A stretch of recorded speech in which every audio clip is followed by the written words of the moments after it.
తెలంగాణ ప్రజలు ఎక్కువ కాలం పరుష పదజాలాన్ని సహించారు. మీరు ఎటు పడితే అటు మాట్లాడితే చూసుకుంటే ఎవరు ఊరుకోరు. మీరు మాట్లాడిన దానికి డెఫినెట్గా ఆవేశం వచ్చి మా కార్యకర్తలు, మా నాయకులు ప్రజాస్వామ్యబద్ధంగా ప్రొటెస్ట్ చేయడానికి వచ్చారు. అయితే మీరు కాల్పులు జరుపుతారా? సామాన్య ప్రజల మీద కాల్పులు జరిపేంత అంత క్రూరత్వం ఎందుకు? ఏంది ఇది? ఏం వైఖరి ఇది? ఏం వైపరీత్యం ఇది? ఎందుకోసం చేస్తున్నారు ఇట్లా మీరు? అంటే ఒక ఆడబిడ్డను ఎంత మాట పడితే అంత మాట అనేసి ఇది తెలంగాణ పదజాలం ఇట్లనే ఉంటుంది గట్లనే ఉంటుంది అని అంటే ఇది మీ టీవీ కాదు, మీరు మేకప్ వేసుకొని వేసే డ్రామా కాదు. ఇది రాజకీయము, ఇది ప్రజాస్వామ్యము. ఇందులో అనేక మంది ప్రజల యొక్క జీవితాలు ముడిపడి ఉన్నాయి. అరే తెలంగాణ జాగృతి ఎన్నో కార్యక్రమాలు చేసింది, అందులో బీసీ ఉద్యమం ఒక భాగం మాత్రమే. ఇంకా చాలా కార్యక్రమాలు చేస్తాం, ఇంకా బలంగా పోరాటం చేస్తాం. ఎందుకోసం మీకు ఇంత దుగ్ధ? ఎందుకోసం? ఒక ఆడబిడ్డ రోడ్డు మీద నిలబడి ప్రశ్నిస్తే తట్టుకోలేకపోతున్నారా? నాలాంటి వాళ్ళని కోట్లాది మందిని తయారు చేస్తా ఏమనుకుంటున్నారో మీరు? మేము అనుకుంటే, ఆడబిడ్డలు అనుకుంటే కనీసం ఇంట్లోకి వెళ్ళి బయటకు వెళ్ళలేరు. మీరు ఆలోచన చేసుకోవాలి. మల్లన్న గారు ఎవరి కోసం మాట్లాడుతున్నారు మీరు? నేను ఇవాళ రాష్ట్ర ముఖ్యమంత్రి గారిని కూడా అడుగుతున్నా. ఈ మల్లన్న గారు నిన్న మధ్యాహ్నం ఈ టైంకి ఈ మాట మాట్లాడితే ఇంతవరకు నేను ముఖ్యమంత్రి గారికి ఒక సహచర ఎమ్మెల్సీని ఇంతవరకు కనీసం ముఖ్యమంత్రి గారు మాట్లాడలే. ఆ రోజు వారి కుటుంబ సభ్యుల మీద మాట్లాడితే ఇద్దరు ఆడపిల్లల్ని, యూట్యూబర్స్ని, జూనియర్ జర్నలిస్టులని పట్టుకపోయి మీరు జైల్లో పెడతారా? ముఖ్యమంత్రి గారు నేను మిమ్మల్ని డిమాండ్ చేస్తూ ఉన్నా, మీరు తక్షణమే మల్లన్న గారిని అరెస్ట్ చేయకపోతే మల్లన్న గారితో ఈ మాటలు మాట్లాడించింది మీరే అని కూడా తెలంగాణ ఆడబిడ్డలు అందరూ అనుకునేటటువంటి పరిస్థితి వస్తుంది. మీ కుటుంబానికి ఒక న్యాయం, తెలంగాణ ఆడబిడ్డలందరికీ ఇంకో న్యాయం ఉంటుందా? ఎంత ఆవేదనగా మాట్లాడింది ఆ రోజు అసెంబ్లీలో ముఖ్యమంత్రి గారు. మా ఆడబిడ్డలు అంటారా, మా కుటుంబాన్ని అంటారా అని. ఇవాళ నేను తెలంగాణ ఆడబిడ్డను కాదా? తెలంగాణ ఉద్యమంలో పనిచేయలేదా? తెలంగాణ బీసీల కోసం పనిచేస్తలేనా? తెలంగాణ అసెంబ్లీలో అంబేద్కర్ బొమ్మ పెట్టాలని దీక్ష చేయలేదా? ఎన్ని పనులు చేసినాం, ఎన్ని విషయాల్లో కొట్లాడినాం, ఎన్ని అంశాల్లో మాట్లాడినాం.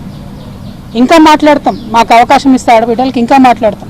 ముఖ్యమంత్రి గారిని నేను డిమాండ్ చేస్తూ ఉన్నా, ఎట్టి పరిస్థితుల్లో వెంటనే తీన్మార్ మల్లన్న గారిని అరెస్ట్ చేయాలి. మేము రేపు ఉమెన్స్ కమిషన్ కూడా వెళ్తాం, నేషనల్ ఉమెన్స్ కమిషన్ కూడా వెళ్తాం.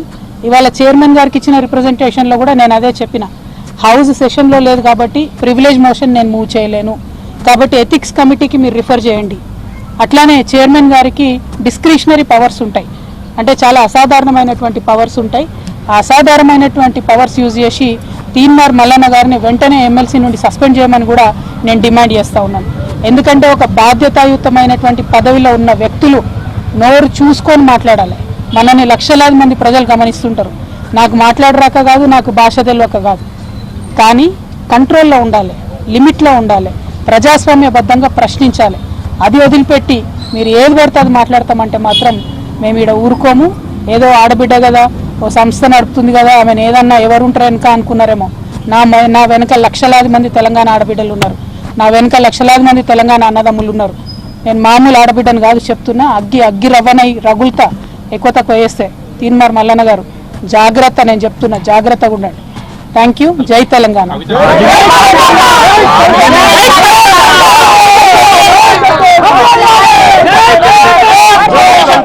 ఆర్డినెన్స్ కు కవితకు సంబంధం లేదు, ఎందుకు మాట్లాడదు, ఎందుకు సంబరాలు చేసుకున్నారు?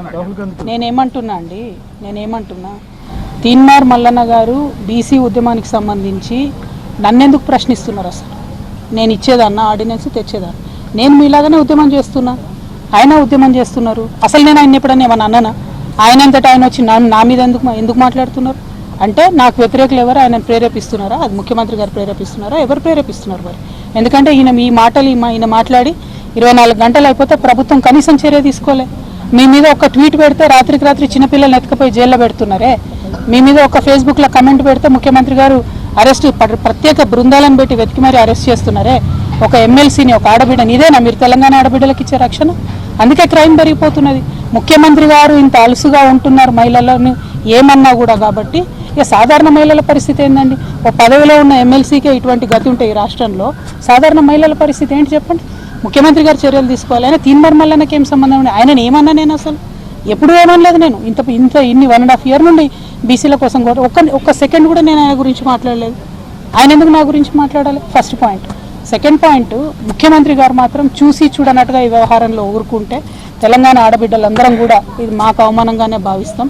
కానీ నేను ఇంకా బలంగా నేను సమస్యల మీద కొట్లాడుతూనే ఉంటా, వెనక్కి తగ్గే క్వశ్చనే లేదు. మిమ్మల్ని మాత్రం నేను ఇవాళ కోరేది ఒకటే, ఆడబిడ్డల్ని గౌరవించడం నేర్చుకోండి. ఇలా బోనాలు, మాంకాలమ్మ బోనాలు పొద్దున్న లేచి నేను బోనాలకు పోయేది ఉండే, అది బంద్ పెట్టుకొని ఇదే దుకాణం నడుస్తుంది పొద్దున్న.